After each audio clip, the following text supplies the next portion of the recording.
Welcome back to the channel. In today's video, we are moving on to the next episode in my category breakdown series, and in today's video, we are taking a look at all three of the short film categories. Now, if you're new to this series, this video is going to be in a playlist with all of the other episodes in the series, so feel free to go into that playlist and take a look at all of the different categories that we have covered.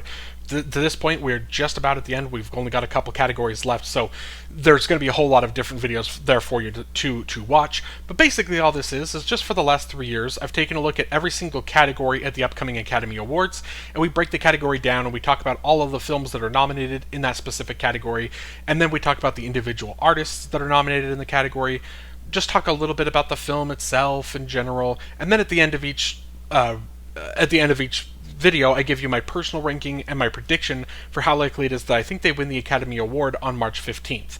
Now, in the shorts video, we're going to do this a little bit differently because we're combining 3 different categories into one. Now, in all those other videos, I kind of tend to ramble and talk about films from anywhere from 3 to 5 to 10 minutes, at a time, talking about individual films. In this video, because we are talking about 15 different films in the video, what we're going to do is I'm going to give you list off the directors and the producers of these films, the people that are nominated alongside the film, and then I'm going to give you again kind of the description of the film, the plot line, because a lot of these, I feel like the shorts are always the least viewed and the least watched category, and people just like, oh, it's the short films, they don't matter. Every year, there's always some good films in the shorts category, so I like kind of giving the just reading like the plot or like the description of the film, because hopefully it maybe piques your interest and you'll want to check it out. So we're going to read that, and then I'm just going to read off my Letterboxd review for each of the films, so that way it's kind of nice and concise, and so this video doesn't go for 45 to 50 minutes. So without further ado, let's take a look at all of the nominees, starting with Best Animated Short Films. Butterfly. Directed by Florence Miyake, produced by Ron Dayans. This is Florence Miyake's first Oscar nomination.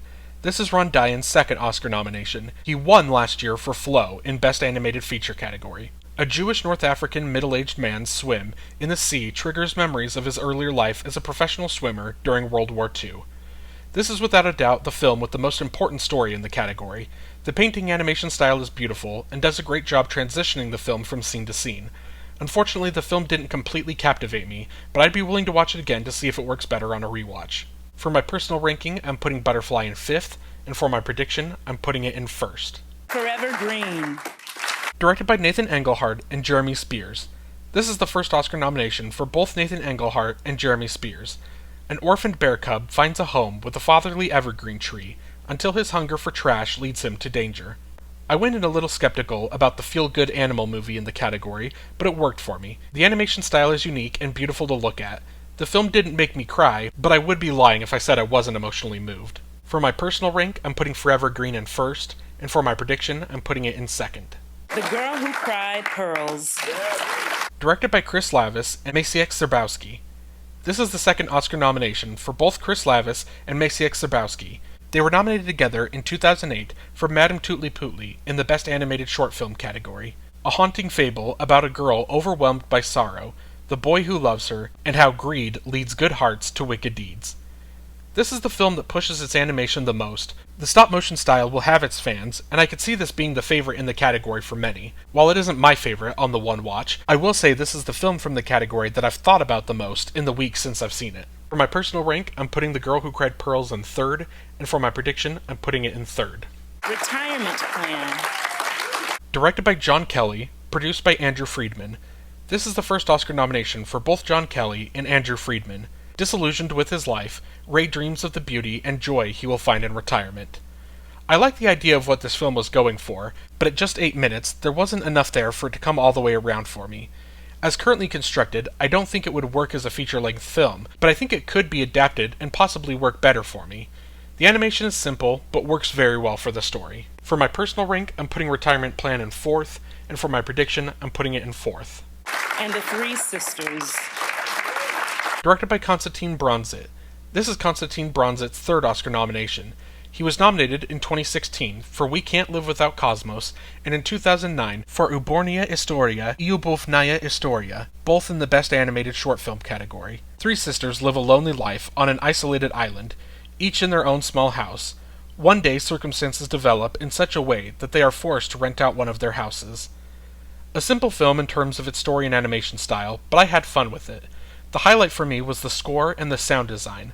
I'm a little shocked to see its low rating on Letterboxd, because it was one of my favorites in the category. For my personal rank, I'm putting The Three Sisters in second, and for my prediction, I'm putting it in fifth. Best Live Action Short Film. Butcher's Stain. Directed by Meyer Levinson Blunt, produced by Oren Caspi. This is the first Oscar nomination for both Meyer Levinson Blunt and Oren Caspi. The film follows Samir, an Arab butcher falsely accused by his manager of removing hostage posters, forcing him to fight for his job and innocence amidst rising prejudice. There are a few moments that work for me, but I don't think the film quite says what the filmmakers wanted to say. While there is some good tension built, I don't think the incident was all that compelling either.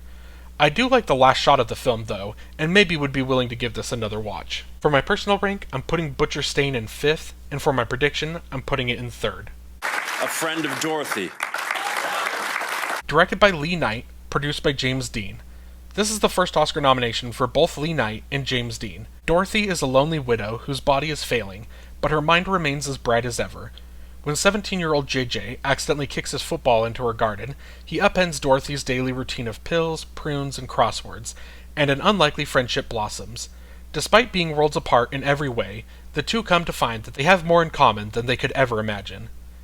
A beautiful short film that had me tearing up. Miriam Margolyes and Alistair Nwachukwu have great chemistry and portray their roles with lots of care. I don't think it has much of a shot at winning, but it's one of my favorites in the category. For my personal rank, I'm putting A Friend of Dorothy in second, and for my prediction, I'm putting it in fifth.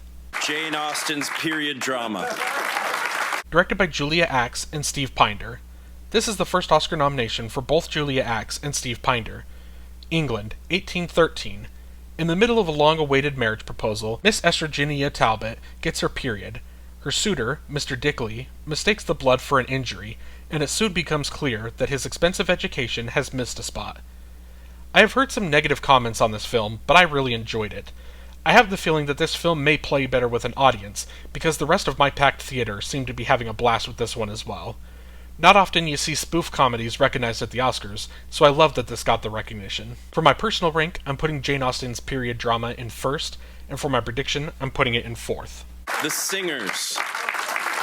Directed by Sam A. Davis, produced by Jack Piet. This is Sam A. Davis's second Oscar nomination. He was nominated for Best Documentary Short Film in 2024 for Nine Nine and WIPO. This is Jack Piet's first Oscar nomination. An impromptu singing contest at a dive bar turns a lonely night into a soul-bearing moment of shared harmony. A simple but touching story. The variation in the singers was excellent, and the film was able to highlight moments of emotion. The short itself probably couldn't be a full-length film, but it could be the most beautiful and talked about scene in a feature-length film. For my personal rank, I'm putting The Singers in third, and for my prediction, I'm putting it in second. And Two People Exchanging Saliva.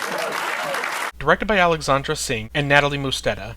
This is the first Oscar nomination for both Alexandra Singh and Natalie Musteda. In a society where kissing is punishable by death and people pay for things by receiving slaps to the face, Engin, an unhappy woman, shops compulsively in a department store. There, she becomes fascinated by a playful salesgirl. Despite the prohibition of kissing, the two become close, raising the suspicions of a jealous colleague. This was my most anticipated in the category, so I'm a little disappointed that I didn't connect with it in the way that I hoped. It is great to see Luana Bajrami again, and she gives a wonderfully charming performance. This is the film from the category that I've spent the most time thinking about after, so in a few months I'll make sure to give it a rewatch to see if it works better for me then. For my personal rank, I'm putting Two People Exchanging Saliva in fourth, and for my prediction, I'm putting it in first. Best Documentary Short Film. All the Empty Rooms. Directed by Joshua Seftel, produced by Cornell Jones. This is Joshua Seftel and Cornell Jones' second Oscar nomination. They were nominated together for Best Documentary Short in 2023 for Stranger at the Gate. A journalist and a photographer set out to memorialize the bedrooms left behind by children killed in school shootings. Perhaps one of the most beautifully haunting films I've seen.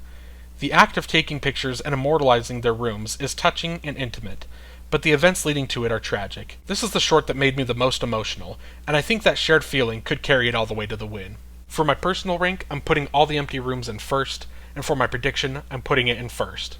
Armed only with a camera, the life and death of Brent Renault. Directed by Craig Renault, produced by Juan Arredondo. This is the first Oscar nomination for both Craig Renault and Juan Arredondo. On March 13, 2022, filmmaker Brent Renault was killed by Russian soldiers, the first American journalist to die while reporting on the war in Ukraine. His younger brother and collaborator, Craig Renault, discovered Brent's body and his final recordings from Ukraine and brought them back to their childhood home in Arkansas. As Brent's journey to his final resting place unfolds, the film chronicles the years he and his brother spent covering some of the world's most dangerous conflicts. This is the documentary short with the most care put into it, and you'll feel that on the screen. There are some moments that are edited very well, but other parts where it feels like it's a little too edited for me. At the end of the day, the film is a nice tribute from one brother to another. For my personal rank, I'm putting Armed Only with a Camera, The Life and Death of Brent Renault in third, and for my prediction, I'm putting it in second. Children No More, Were and Are Gone. Directed by Hila Medalia, produced by Sheila Nevins. This is Hila Medalia's first Oscar nomination. This is Sheila Nevins' second Oscar nomination.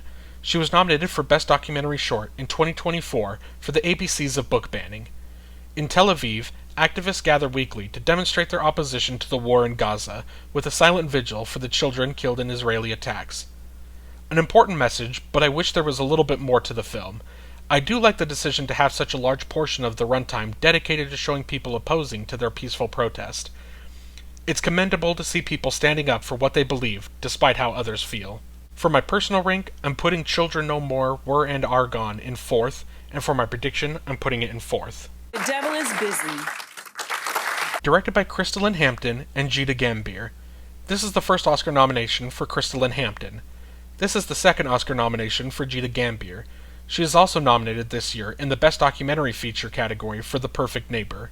At an Atlanta abortion clinic besieged by protesters, the director of operations, Tracy, takes necessary risks to safeguard staff and patients. A touching and angering documentary all at the same time.